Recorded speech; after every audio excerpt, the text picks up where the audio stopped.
Welcome to Sneha TV. Nandamuri Balakrishna బాలనటుడుగా 1974లో Tatamma Kala cinema ద్వారా రంగప్రవేశం చేశారు. ఆయన సినీ రంగంలో ఆయన 50 సంవత్సరాలు త్వరలో పూర్తి చేసుకోబోతున్నారు. ఈ సందర్భంగా ఆయన యొక్క సినీ ప్రస్థానం గురించి సినీ క్రిటిక్ దాసరి విజయ్ గారితో మాట్లాడి తెలుసుకునే ప్రయత్నం చేద్దాం. విజయ్ గారు, నటసింహం నందమూరి బాలకృష్ణ 50 సంవత్సరాలు అవుతుంది సినీ ఇండస్ట్రీకి వచ్చి. సో ఈ సందర్భంగా ఆయన ప్రస్థానం గురించి మీ యొక్క ఉన్నటువంటి నాలెడ్జ్లో ఎలా ఉంది, ఎలా ఉండబోతుంది అంటారు? 50 ఏళ్ళు పూర్తయింది నందమూరి బాలకృష్ణ గారు ఇండస్ట్రీకి వచ్చి 1974 నుంచి ఇప్పుడు 2024 వరకు. అండ్ ఈయన ఇప్పటి వరకు 109 సినిమాల్లో నటించారు. అన్ని లీడ్ రోల్సే, అన్నిట్లోనూ హీరోనే. ఊ కొడతావా ఉల్లికి పడతావాలో క్యారెక్టర్ ఆర్టిస్ట్ కదా అంటారు, కాదు, అది కూడా ఆయనే లీడ్, మిగతా వాళ్ళందరూ క్యారెక్టర్. అదొకటి గుర్తుపెట్టుకోండి. అంటే చాలామంది అదొకటి దాన్ని ఎలిగేషన్ పెడుతున్నారు. సో నందమూరి బాలకృష్ణ గారు అన్నిట్లోనూ లీడ్ రోల్సే చేశారు. అండ్ నెక్స్ట్ 129 మంది హీరోయిన్లు ఇప్పటి వరకు. ఓకే, అదొక రికార్డ్ అనమాట, హైయెస్ట్ రికార్డ్. ఏ హీరోకి అంత ఇది లేదు. చిరంజీవికి కూడా ముగ్గురు మునగాళ్ళ లాంటి సినిమాలు చేసి ముగ్గురు ఇద్దరు హీరోయిన్లతో చేసినప్పుడు కూడా ఆయనకు కూడా లేదు. ఈయనకుంది ఈ అరుదైన రికార్డ్. 10 లక్షల కలెక్షన్ నుంచి సుమారు 250 కోట్ల కలెక్షన్ వరకు.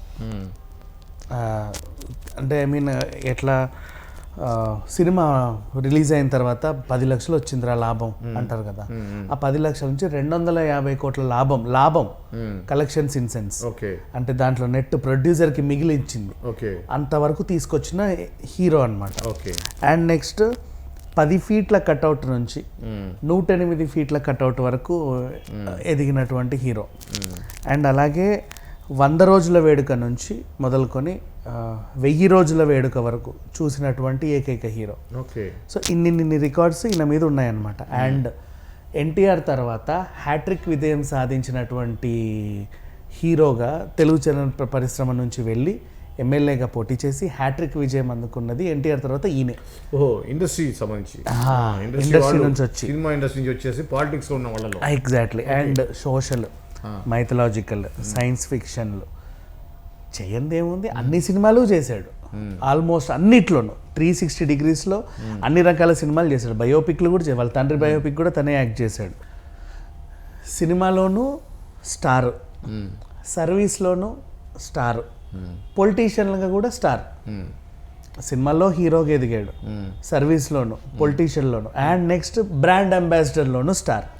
ఇప్పటి వరకు ఏ హీరో కూడా యంగ్ కానీ ఓల్డ్ కానీ, ఇప్పుడు అన్స్టాపబుల్ వెనకాల లోగోలు ఉన్నాయి చూసావా, అంత స్పాన్సర్షిప్ తెచ్చినటువంటి హీరో లేడు. అండ్ ఇండియన్ చరిత్రలో లేదు.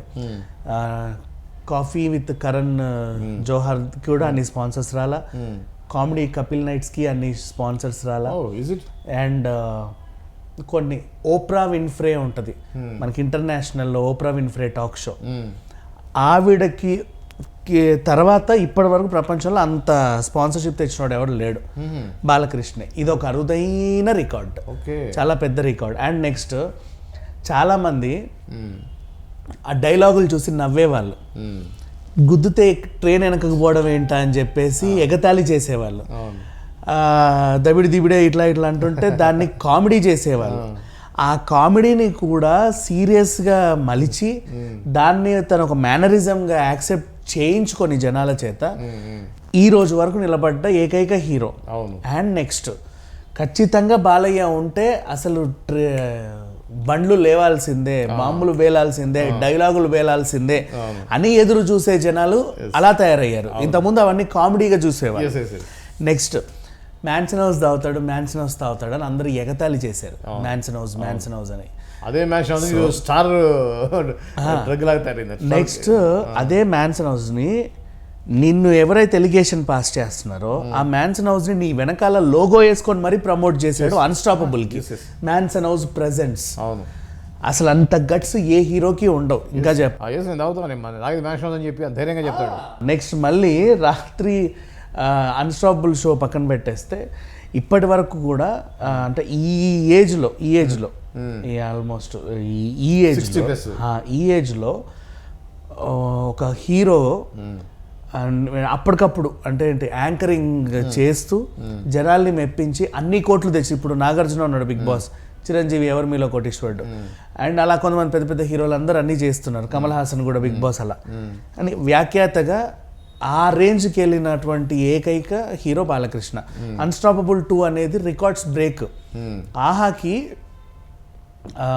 ఇప్పుడు ఐపీఎల్ లైవ్ వేసినా సరే, Indian world cup live telecast చేసినా సరే ఆ కెపాసిటీ తగ్గట్టుగా సర్వర్స్ ఉంటాయి, ఓ 5x బ్యాకప్ పెట్టుకుంటారు. అన్స్టాపబుల్ ప్రభాస్ ఎపిసోడ్ వచ్చినప్పుడు 40xకి వెళ్ళింది. అది వెళ్ళి సర్వర్లు పనిచేయకుండా పేలిపోయిన సిచ్యువేషను. ఆ రోజు ఎపిసోడ్ 9:30-10 గంటలకు రావాల్సిన ఎపిసోడ్ రాత్రి 12:30కి మళ్ళీ సవరించుకొని రిలీజ్ చేశారు. అంటే 5x బ్యాకప్ మ్యాక్సిమం ఇనఫ్ ఏ స్టార్ స్పోర్ట్స్ లైవ్కి అయినా సరే. అలాంటిది 40xకి వెళ్ళింది అంటే అర్థం చేసుకోండి. నెక్స్ట్ పవన్ కళ్యాణ్ ఎపిసోడ్ కూడా అలాగే వెళ్ళింది. అట్లా ఇన్ని రికార్డ్స్ ఉన్నాయి ఆయన చేతిలో. అండ్ ఇప్పుడు సర్వీస్ విషయానికి వస్తే బసవతారకం హాస్పిటల్ ఇండియాలోనే ర్యాంక్డ్ 2 హాస్పిటల్ వాళ్ళ సర్వీస్లో, ర్యాంక్ 2. ఈయన చేసే సోషల్ సర్వీస్ కూడా అంతకంత బాగానే ఉంటుంది.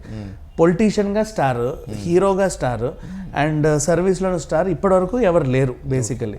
సో ఇవన్నీ పురస్కరించుకొని 50 ఏళ్ళు ఆయన ఇండస్ట్రీకి వచ్చినటువంటి ఇది. బసవతారకం కూడా 25 years అయింది ఇప్పటికి. 25 years నుంచి ఈయనే దానికి చైర్మన్గా ఉన్నాడు. అండ్ ఇప్పటివరకు ఎవరు లేకపోవడంతో ఈ 50 ఏళ్ల పండుగని కైతల్హాపూర్ దగ్గర గ్రౌండ్స్-లో శ్రేయాస్ మీడియాస్ వాళ్ళు ఒక ఈవెంట్ లాగా ప్లాన్ చేశారు. అండ్ ఇంకా చెప్పాలంటే ఇది ఒక సన్మానం ఈవెంట్, ఆయనకి సన్మానం చేసే ఈవెంట్. ఈ ఈవెంట్కి కూడా వెనకాల లోగోలు వచ్చాయి. ఇదొక విచిత్రం మళ్ళీ చెప్పాలంటే. ఈ ఈవెంట్కి కూడా వెనకాల బీభత్సంగా లోగోలు వచ్చాయి, స్పాన్సర్షిప్లు. అండ్ ఇన్విటేషన్స్ ప్రకారంగా వీళ్ళు వెళ్తారు, కానీ సన్మానం చేసే వాళ్ళు ఎవరు ఇన్విటేషన్లు ఇవ్వరు. అంటే లైక్ ఇప్పుడు పెద్ద పెద్ద హీరోలందరికి ఆహ్వానం అందుద్దా అని చాలామంది అడుగుతున్నారు. వాళ్ళని ఆహ్వానించొద్దు, బుద్ధి వాళ్ళే రావాలి. సన్మానం కదా, మనం వెళ్ళి సన్మానించాలి. మీరు రండి నన్ను సన్మానించండి అని చెప్పుకుంటారా? అంటే వీళ్ళు చాలామంది మాకు ఆహ్వానం వస్తేనే వెళ్తాం, ఆహ్వానం వస్తేనే వెళ్తాం. తెలుగు ఫిలిం ఇండస్ట్రీ అని ఆంధ్రప్రదేశ్ నుంచి, తెలంగాణ నుంచి, తెలంగాణ సంబంధించిన అన్ని క్రాఫ్ట్ సంబంధించిన వాళ్ళు అందరూ ఇన్వాల్వ్ అయి చేస్తున్నారు కాబట్టి అందరూ అవును ఖచ్చితంగా ఈ సినిమా ఇండస్ట్రీ వాళ్ళు బాలకృష్ణ గారికి ఇచ్చేటువంటి గౌరవంగా మనం ఎగ్జాక్ట్లీ. చాలా మంది పెద్ద మాకు ఇన్విటేషన్ రాలేదు మేము వెళ్ళాం, అది ఎందుకు ఇస్తారో ఇన్విటేషన్? సన్మానానికి ఎవడన్నా ఇన్విటేషన్ ఇస్తాడా?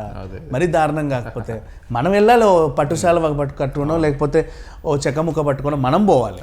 ఓ కనీసం పూలగొచ్చం పట్టుకొని మనం వెళ్ళాలి, కంగ్రాచులేషన్స్ అండి అని. ఈ షష్ఠి పూర్తిలకి సన్మానాలకి నిజంగా చెప్పాలంటే మనం పోవాలి, వాళ్ళ ఆహ్వానం ఎవరు ఇవ్వరు.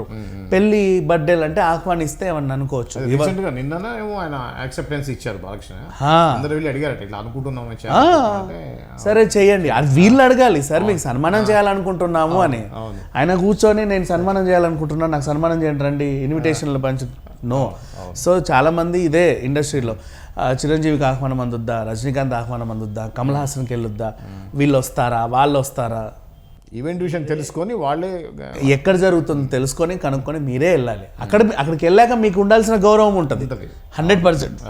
పలానా వాళ్ళు వస్తే ఇక్కడ కూర్చోబెట్టండి, వాళ్ళకి సదుపాయాలు చేయండి అని ఈవెంట్ ఆర్గనైజర్ అన్ని సదుపాయాలు చేస్తారు. అండ్ వాళ్ళకు కూడా ముందే తెలుసుకుంటారు, పలానా వాళ్ళు వస్తున్నారంట కొంచెం చూసుకోండి అని వాళ్ళ అసిస్టెంట్లు కూడా చెప్తారు. అది కామనే. కానీ వీళ్ళే వెళ్ళాలి, ఇన్విటేషన్ గడప దగ్గర రావాలి అని ఎదురు చూడొద్దు, తప్పది. అండ్ ఇప్పుడు ఇంత పెద్ద ఈవెంట్కి ఆల్మోస్ట్ వీళ్ళు ఒక 5 కోట్లు 10 కోట్లు ఖర్చు పెడుతున్నారు, కానీ స్పాన్సర్స్ నుంచే వీళ్ళకి 50+ కోట్లు వచ్చినట్టుగా ఇంకో వార్త. సో ఈ సన్మానం కూడా ఆ రేంజ్కి వెళ్ళిపోయింది. సో బాలకృష్ణ గారు ఆల్ టైమ్ ఎప్పటికీ నెంబర్ 1 అని ఇప్పుడు మళ్ళీ రుజువు చేసుకున్నారు. ఇంకెన్నేళ్ళు ఆయన ప్రస్థానం ఉంటుందో వేచి చూడాలి.